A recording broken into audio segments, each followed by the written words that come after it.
కర్రగుట్టల్లో మళ్ళొకసారి ఆపరేషన్ కగార్ కొనసాగిస్తూ ఉన్నారు. కర్రగుట్టలంతా చుట్టుముట్టి ఒక 5 బేస్ క్యాంపులు ఏర్పాటు చేసి గాలింపు చర్యలు చేపడుతున్నట్టుగా సమాచారం అందుతూ ఉన్నది. మాట్లాడదాం వీళ్ళు పౌర హక్కుల సంఘాలలో ప్రజా సంఘాలలో ఈరోజు తెలంగాణలో లిబర్టీ దగ్గర ఒక ధర్నా నిర్వహించడం జరిగింది. దాన్ని వ్యతిరేకిస్తూ తక్షణమే ఆపరేషన్ కగార్ని ఏదైతే గాలింపు చర్యలు చేపడతా ఉన్నారో వాటిని ఆపాలి అని చెప్పి ధర్నా నిర్వహించినటువంటి పరిస్థితి. మాట్లాడదాం పౌర హక్కుల సంఘ నేతలు ఉన్నారు మనతో పాటు. నమస్తేనా? నమస్తేనా. ఏం జరుగుతూ ఉన్నది? మళ్ళొకసారి మొన్నటి దాకా అయిపోయింది అని అనుకున్నారు. ఇంకా కొంతమంది తెలంగాణ నుంచి ముఖ్యంగా నేతలు ఉన్నారు, అక్కడ అగ్రనాయకత్వం అంతా అక్కడే ఉన్నది.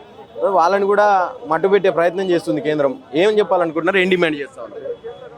మేమేమంటున్నాం అంటే, ఈ దేశంలో అణగారిన వర్గాల కోసం పోరాడుతున్నటువంటి ప్రజలను చంపడం అనేది ఈ భారతదేశంలో ఉన్నటువంటి రాజ్యాంగ విరుద్ధం. కాబట్టి మేమేమంటున్నాం అంటే, ఫస్ట్ ఈ దేశ ప్రజల మీద దాడి చేయడం, దేశ ప్రజల మీద యుద్ధం చేయకుండా మీరు వాటిని నిలిపివేయండి. ఈ దేశ ప్రజల అవసరాలు ఏమున్నాయో తెలుసుకోండి. ఫస్ట్ వాళ్ళ అభ్యున్నతి ఏమున్నదో తెలుసుకోండి. ఈ దేశంలో దోపిడీ ఎట్లా కొనసాగుతుందో దోపిడీని నిర్మూలించండి. ఈ దేశంలో ఉన్నటువంటి వనరుల దోపిడీ, ఖనిజ సంపద, ఆదివాసీ కాళ్ళ కింద ఉన్నటువంటి ఖనిజ సంపద మొత్తం కూడకంగా బడా పెట్టుబడిదారులు సామ్రాజ్యవాదులకి ఏ విధంగా కట్టబెడుతున్నారో వాటిని మానుకొని అవి ఈ దేశ ప్రజల కోసం, అభ్యున్నతి కోసం ఉపయోగపడేటట్టుగా మీరు చేయండి. అప్పుడు దేశంలో అభివృద్ధి జరుగుతుంది. పూర్తిగా ప్రజలకు కావలసినటువంటి చైతన్యం వస్తుంది. కాబట్టి అట్లా కాకుండా మీరు కేవలము హింస మార్గాన్ని కొనసాగిస్తూ ఆ హింసవాదంతోన మీరు ఈ దేశ ప్రజలు ఈ అడవిలో ఉన్నటువంటి ఆదివాసీ మావోయిస్టులంతా ఉడకంగా ఎవరో కాదు, మొత్తం ఈ దేశ ప్రజలే. ఈ దేశంలో ఉన్నటువంటి వాళ్ళు అడవుల బాట పోవడానికి కారణాలు ఏంటివి? అసలు ఎందుకు వాళ్ళు అడవుల బాట పట్టిర్రు? ఎందుకు వాళ్ళు ఈ పోరాటం చేయవలసి వస్తుంది? అసలు వాళ్ళ డిమాండ్లు ఏంటివి? కనీసం వాళ్ళ డిమాండ్లు వినేటందుకు కోసం కూడా ఈ ప్రభుత్వాలు చిత్తశుద్ధిగా లేవు. బీజేపీ నేతలు చెప్తా ఉన్నది ఏంటంటే, ఈ వీళ్ళ వల్లనే అభివృద్ధి అనేది ఆగిపోతూ ఉన్నది అని చెప్పి మాట్లాడుతూ ఉన్నారు. నక్సల్స్ ఎవరైతే ఉన్నారో వాళ్ళు సంపద దోచుకోవడం కోసం వాళ్ళే ఒక తీవ్రవాదులు అవుతా ఉన్నారని చెప్పి మాట్లాడుతూ ఉన్నారు. ముఖ్యంగా ఆదివాసులని కిరాతకంగా ఇన్ఫార్మర్ల పేరిట చంపుతున్నారు నక్సలైట్లు అని చెప్పి మాట్లాడుతూ ఉన్నారు. ఏకీభవిస్తారా దానికి? అది అంతా ప్రభుత్వాలు చెప్తున్నది అంతా అబద్ధము. ఇలా వాళ్ళ సంపదను అడవిలో ఉన్నటువంటి మావోయిస్టులు కాపాడుతున్నదే మావోయిస్టులు, ఆదివాసులు.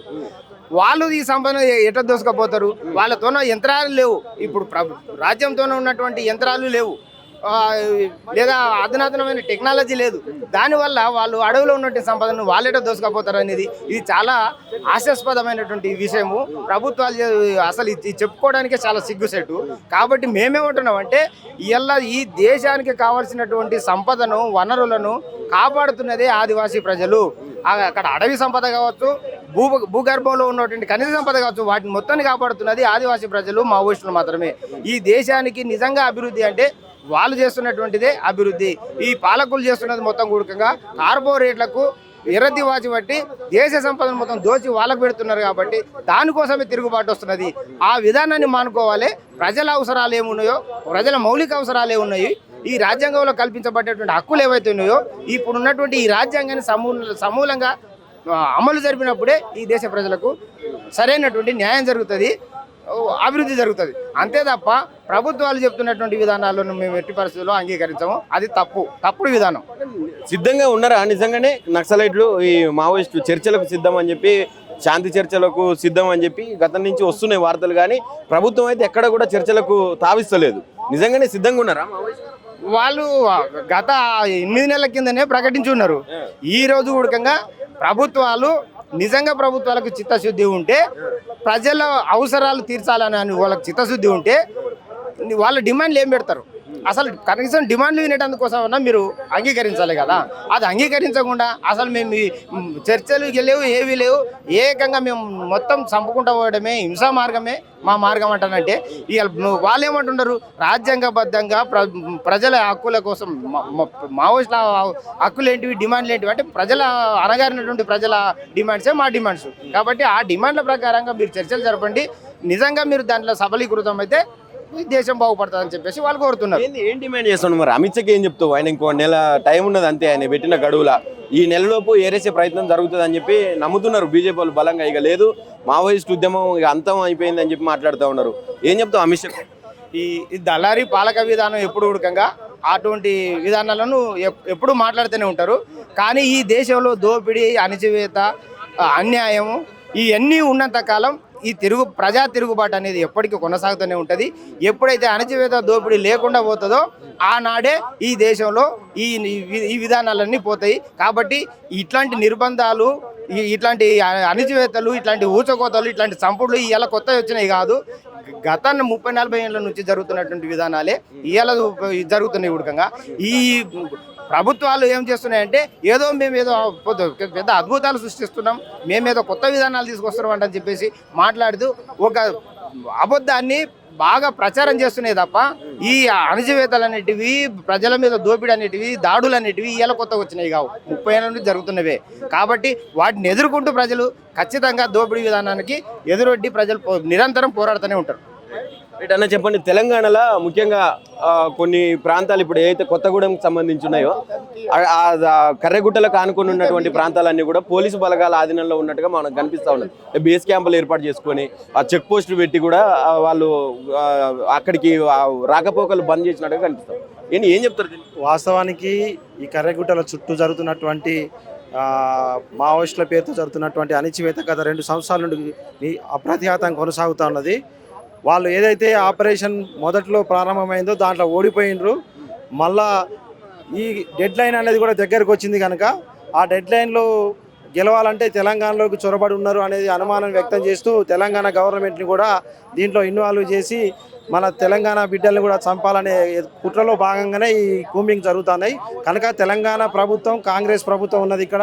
కాంగ్రెస్ ప్రభుత్వం కూడా చర్చలు జరపాలని చెప్పి కేంద్ర ప్రభుత్వాన్ని కూడా డిమాండ్ చేస్తూ వాళ్ళు కూడా మాట్లాడుతున్నారు. కనుక రేవంత్ రెడ్డి ప్రభుత్వం కూడా ఇక్కడ తెలంగాణ భూభాగంలో ఏదైతే కూంబింగ్లు జరుగుతున్నాయో, చెక్ పోస్టులు జరుగుతున్నాయో వాటన్నిటిని వెంటనే ఎత్తివేసి మన బిడ్డల్ని కాపాడాలని చెప్పి రేవంత్ రెడ్డి గారిని కోరుతా ఉన్నాం. ముఖ్యంగా ఇక్కడ రేవంత్ రెడ్డి కాకుండా ఇప్పుడు కేంద్రం నుంచి కూడా వాళ్ళు ఒక డెడ్ లైన్ పెట్టిర్రు. ఇక అది కరెక్ట్ ఒక నెల రోజులు ఏమున్నది. ఇప్పుడు ఈ తరుణంలో అంటే ఒక వారం అవుతుంది కావచ్చు, మళ్ళీ గాలింపు చర్యలు కావచ్చు, కర్రెగుట్టలు మొత్తం కూడా జల్లెడబడతా ఉన్నారు.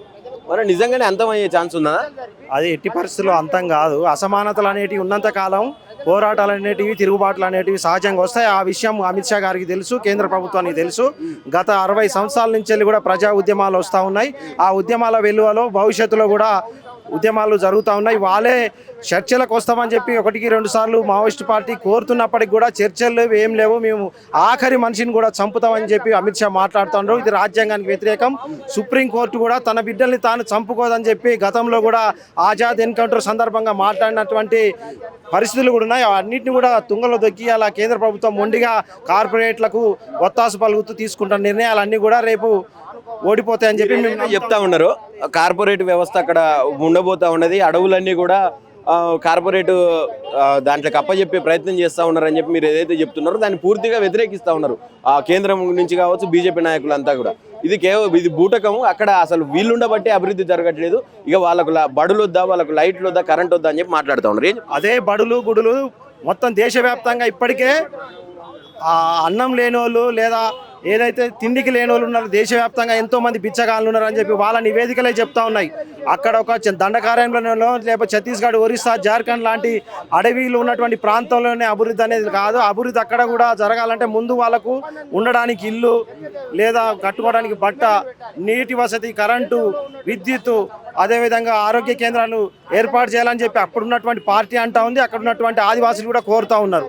ప్రభుత్వం చెప్పేది మొత్తం కూడా అబద్ధాలు. వాళ్ళేమి అభివృద్ధికి వ్యతిరేకులు కాదు. మా వైఖరి ఇప్పుడు హిట్మా చనిపోయిన తర్వాత నిజంగా ఇక మొత్తం క్యాడర్ అంతా కోల్పోతున్నది. అటు బర్సిదేవ కావచ్చు, ఆయన లొంగుబాటు తర్వాత కావచ్చు, ఇక పోతా ఉన్నది అని చెప్పి. ఇంకా ఎందుకు పెద్ద టెక్నాలజీ వచ్చింది, డ్రోన్లు ఎగిరేస్తూ ఉన్నారు, ఎక్కడ కనిపించినా అక్కడ కాల్ చేస్తూ ఉన్నారు. అంటే ప్రజలకు ఆహ్వానిస్తలేరా మీరు?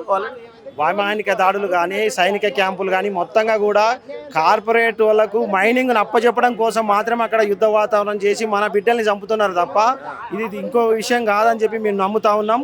ఆదివాసులకు రక్షణగా ఉన్నటువంటి వాళ్ళని చంపడం కోసమే చంపి మైనింగ్ అప్పచెప్పడానికే ఈ ప్రభుత్వం ఈ పని చేస్తుందని చెప్పి మేము నమ్ముతా ఉన్నాం. ఏం చెప్తావు ఫైనల్గా? ఇటు మావోయిస్టులకు లోపల ఎవరైతే ఉన్నారో వాళ్ళ మీద కూడా ఇప్పుడు వాళ్ళని కూడా ఏరేసే ప్రయత్నం చేస్తూ ఉండదు కేంద్రం. అంటే వాళ్ళని పిలుస్తున్నారు, ఆహ్వానిస్తున్నారు. మావోయిస్టులుగా మావోయిస్టులను చంపుతామనే మాటే రాజ్యాంగ వ్యతిరేకం. ఒక మనిషి ఇంకొక మనిషిని చంపే హక్కు ఎక్కడా లేదు భారత రాజ్యాంగంలో. దానికి శిక్షార్హులు ఆ బీజేపీ ప్రభుత్వమే, బీజేపీ నాయకులు మాట్లాడే నాయకులే దాంట్లో శిక్ష అనుభవించాలి. అయినా కానీ సుప్రీంకోర్టు కానీ హైకోర్టులు కానీ ప్రతి కోర్టును కూడా వాళ్ళు ఇన్ఫ్లుయెన్స్ చేసి చట్టాలని మొత్తం మార్చేసి వాళ్ళే మనువాదాన్ని మనుస్మృతిని తీసుకురావడానికి చూస్తూ ఉన్నారు. దీన్ని ప్రజలు ఎప్పటికీ ఒప్పుకోరు. రైట్, ఇది పరిస్థితి.